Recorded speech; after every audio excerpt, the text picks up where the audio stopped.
banging. Okay, so my first question for you, Brodie, is you're really like early on in your career, and obviously what people want to know is they want to know everything about you, you know what I mean? Anything that they can get. So this is your opportunity to just tell us a little bit about yourself.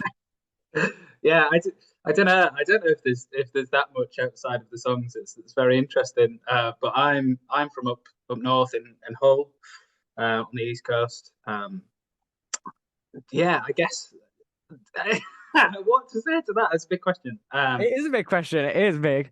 I've been playing for a long time. I started releasing music about 2020, and then a pandemic hit and sort of curbed that pretty much immediately. So this is sort of the next time that I've had to really get my act together and start playing live and stuff again. But yeah, I don't know what's Did sorry. did like the virus like affect anything like with your music? Did it give you like more time to like be creative and like think about stuff, or was it more like a hindrance? It was a bit of a weird one. I think in theory I probably did what everyone did, which was had some time and had this big ambition to write a lot more. That didn't happen. What happened was that I just got very stressed out with not being able to leave the house and not really know what was going on with work or my housing. Yeah. But yeah, I got unrelated to the pandemic. I ended up getting quite ill in 2020, which did curb stuff a lot more than the pandemic did. So it was. I think I'd released maybe a couple of tunes and then didn't really get to deliver on them the same way because I was sort of in and out of hospital for a bit. So it's nice that I'm sort of feeling a lot better these days and can Definitely. Oh commit my more. God. Uh, Definitely. I'm glad you're feeling better now, though. I'm glad you're back up and running. Everything's going good. Yeah, it's tough time. You know what I mean? Very tough time. But you're back out of it, and the work you've been doing lately is just it's brilliant. You've had a string of like singles, and they've just been really, really, really good. What made you want to like do music and go down like a musical path? Because you got an knack for it. You know what I mean? Like you're really, really talented, really good at it. What made thanks. you want to do it in the first place? Yeah, cheers. That's a good question. I think all I wanted to do when I was younger was play guitar. I started playing guitar at about 9.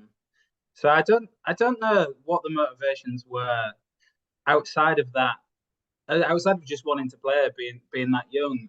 It was just something that I really liked. I grew up listening to um, a lot of White Stripes. I think I probably just wanted to be Jack White as a kid, and well, still do. To be fair, he's got it all, hasn't he? But There you go. yeah, I don't know. It's one of those things that that it has some real highs and lows, and I sort of battle with it a lot. Uh, sometimes it's the best feeling ever, and sometimes it's the worst feeling ever, and it sort of oscillates between those two things. And I think part of me wonders if I'd have started later on, if I'd have kept doing it, or whether I'd have got knocked back. But I think starting so young and being so obsessed with music for such a long time has sort of just turned into this. I don't know. It's sort of intrinsic to my personality now, without Yeah. any sort of justification for it, other than just enjoying it. I mean, it's not a bad thing. That isn't a bad thing at all. You know what I mean? And it's like you say, having that like kind of build up and kind of like upbringing around it and in it, it definitely, definitely helps with what you've got going on now. I think with your latest single, Hedonist, our record of the week, it's a very like creative project, and there's a lot of like characterization in it. You know what I mean? And I think that's something you do very, very differently to everybody else. What do you think's inspired that? Like, Thanks, where's thanks, that Ross. characterization come Thanks. from? Yeah, it's funny because the character of that, or the narrator at least, is sort of the draw for it. I mean, it started as that song sort of started as a separate concept to what I'm doing now, which was about it was sort of this joke about a man who's visited by his own ghost who sort of warns him that he needs to sort himself out, otherwise he's going to end up being a ghost, and he takes it the wrong way and sort of goes on a bender, and then it becomes this cyclical self fulfilling prophecy. that I'd sort of binned that off because it was too big of a concept for me to deal with. But what I did take out of it was the character who features in Hedonist, who's ambling through this sort of chemically induced quarter life crisis. But I think I'd sort of dabbled in the single previously, which is tonally very, very different. But lyrically, I'm going for this sort of meta modern thing where I'm taking two very disparate feelings and putting them right next to each other, so it causes this sort of uncomfortable conflict. There's a few artists that do it really well. Father John Misty is really good at it. There's a tune of his that I can't say because we're on the radio and it's got swearing in the title. And there's another one by John Grant called Metamorphoses, which do a really good job of that. And there's a whole record of K Tempest, Let Them Eat Chaos, where they do a very similar thing or highlight at least this conflict that's sort of come around post social media, where there's such a stream of like incredibly harrowing stuff next to like the most just light-hearted funny stuff, and then how you're supposed to process that. And lyrically I'm sort of trying to reference that, where there's some really dark stuff in that song next to just some really stupid stuff, and it sort of forms the basis for what will be the EP, which the track is from. Yeah. So yeah, it's really just centered around that conflict lyrically. Yeah. Do you think like the characterization is something you'll carry on with in the future, even on a different EP, a different album, way down the line? Do you think it's something that you could bring to the stage, like performing? Yeah, sure. It's nice to as a lot of musicians, I've got a lot of self-loathing, Ross, which means that I any opportunity that I get to not be myself is welcomed. Yeah, I think I used to write a lot more about myself, and I think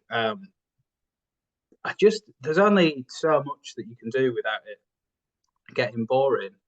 And I think it's starting to write about other things and take personal experiences, but like project them onto other characters is something that's sort of really fun, and it gives you a little bit more license to step out of concrete personal experience and talk about some stuff that you wouldn't usually. The whole EP is different characters, and they're sort of linked.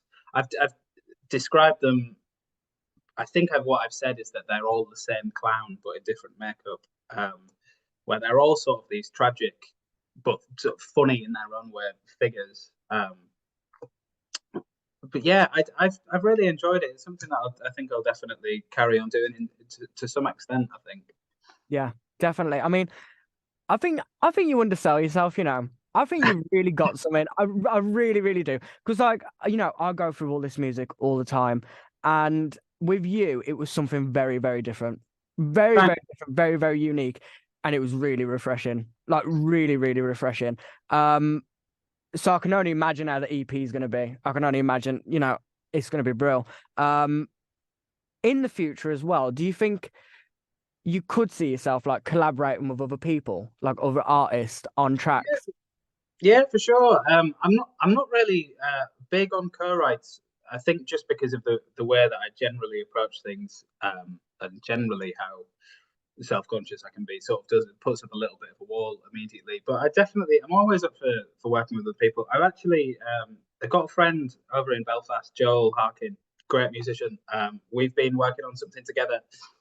We should be out later this year, and that was like the first time that I felt like I'd broken through the wall a little bit, and it was a really good co-write. Funnily enough, because he's across an ocean, we did a lot of it over Zoom, which was totally different experience. And I think I'd rather do it in person, but still, we got a really good song out of it. So yeah, definitely, I think working with people outside of the genre that you're working in is a good thing. Yeah. I think opening opening up to a bunch of different influences is always going to be beneficial. It's always good to pull from different places and not just, dipping your hand in the same pot, I think. Yeah, definitely. I mean, looking at your start, it's really easy to see that, like I said before, you've got something different. I can imagine you being quite big. Do you think if that was to be, do you think you'd be ready for that? You've just spoke about kind of like personal, kind of like personal battles and, mental health and this kind of thing and being kind of like self-assured. Do you think that you'd be able to like fit quite easily, or do you think that would be quite like difficult? I mean, I guess it depends. I all I've read. I think the more that I do this, the more I just want to play some nice gigs and write some good songs. And that's the sort of thing that's the most important, is the writing, and the performing. Wherever that goes is sort of, as long as I get to keep doing that, is sort of the main pull. And if there's a situation where I get to do that more and it doesn't cripple me financially, then happy days. I don't know. I'm not the best at speaking to people all the time, so maybe I wouldn't be ready for that. But it's all jobs have their downfalls. I don't know. I mean, you're doing well now. You're doing really well now. So like, I think you're pretty good at it. You know what I mean? Like, you're doing really, really good with me. So let's move on to kind of like the past again. Have you got any like experiences that you've had that you can like draw on with your songwriting, like jobs or like family or friends, anything like that? Is there anything that you look back in the past and you're like, this is perfect, like this kind of situation is perfect for a song, or anything like that? Yeah, that's really interesting. That's a really good question. Thank you. Some really good questions on this. I've never given it too much thought. There's definitely some songs that haven't been released, where I've definitely had a person or a place in mind. Other songs, and what I generally tend to do, and I think it's just a style of writing, the way that I tend to write lyrics is I try not to force it to start, but I will sort of, when I'm going through periods of not being able to get anything down, I have this heightened awareness for things that people say in conversation, and people speak very poetically. Yeah. Sometimes the phrases and some of the stuff that people say is absolute gold, and it's not even noticed. And the times where I'm really struggling to like come up with stuff on my own, I try and pick up on that and write it down. They often form a really good basis for song. It like becomes this central, this titular line for whatever character or whatever theme that you're talking about. And I guess naturally, because of that, there are going to be some reflections of people in there, but it's sort of this more amorphous, amalgamated thing where I'm just pulling from different places to build a new thing. I think in my earlier songs, there was definitely more rooted in place where I was growing up. Since I moved to uni, and I think I've moved house every year since. Yeah. You sort of lose sense of place, because I think this is the longest I've stayed in one house, and it's not been that long. So I don't think there's not so much an emphasis on place, as there is on character, but they're definitely. I mean, subconsciously, then there must be. It must be. I've got to be pulling from somewhere. So. Yeah, I mean, definitely. There's only so much you can learn in one place. You know what I mean? There's only so much you can learn in one place. This question, it can either be very big or very small. What do you think is your proudest moment so far? I mean, you're really, really early in your career, but like, you must have something. Something must be like, oh my God, I'm proud of that. That was banging. Honestly, I think I try and not look at sort of big things, and I got asked about this before, about what my take on happiness was, and it's generally try and look at the smaller, more granular details of stuff. And I think I've done some really nice gigs, and I've done some bigger ones to like, you know, a couple thousand people that have been lovely. But I think the things that make me more proud is like, you know, when we work on artwork and it comes out exactly like I wanted to. Like the artwork for this single and the EP was such a labor of love, and you know, being able to like capture that, it's really hard to get the thing that's in your head down, and especially in like in an artistic medium that I'm not like is not my strongest, you know, my strongest suit, right? It's I'm not a filmmaker, I'm not a photographer, but being able to get the thing out of my head and go, that's exactly how I wanted it. It's great, and it's similar with music. You know, there's so many proud little moments that come in the studio or come when I'm working on stuff where it's like, oh, we did the thing that I really wanted to do, or you know, I've got this little milestone out. They're the big ones, really for me.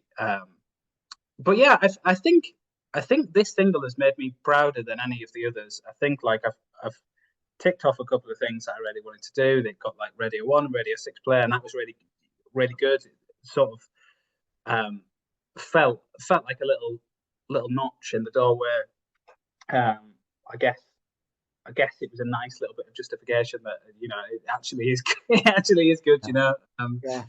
But yeah, it's more just those little things than like one big standout. I try and sort of keep my eye out to things that are happening all the time that I can be Definitely. I mean, I completely agree about not knowing how things are going to go. And I think sometimes that helps. You know what I mean? You just never know. And sometimes it turns out better than you're expecting. Some things work, some things don't. But definitely with the headiness stuff, it seems almost perfect. You know what I mean? It really, really seems good. And I think it's going to get people really, really excited for the EP, which I'll let you tell us a bit more about now. You know, when's it coming out? Is there anything exciting that we can expect? Yeah, sure. I will just give a shout out to Isaac McInnes over at Crooked Room Studio, who has helped me make this. Him with a little bit of Brad Blackwell in there as well, and a couple of other people that came and went. But yeah, the EP's out on the 26th of May. There's a single coming out. The second single, Comedy, is coming out next month. I think it's pretty much exactly a month. It's on the 12th of April. And there should be a tour actually coming up in June to sort of celebrate it. That's where have we got booked? Let me remember. There's London, Manchester, Hull, Leeds, and then there's a hometown show over in my hometown, Bridlington. So that should be really fun. Yeah, I'm really looking forward to it. It'll be great. Banging. Yeah, I mean, it all sounds really, really, really good. Really, really good stuff. Yeah, I think that's about everything.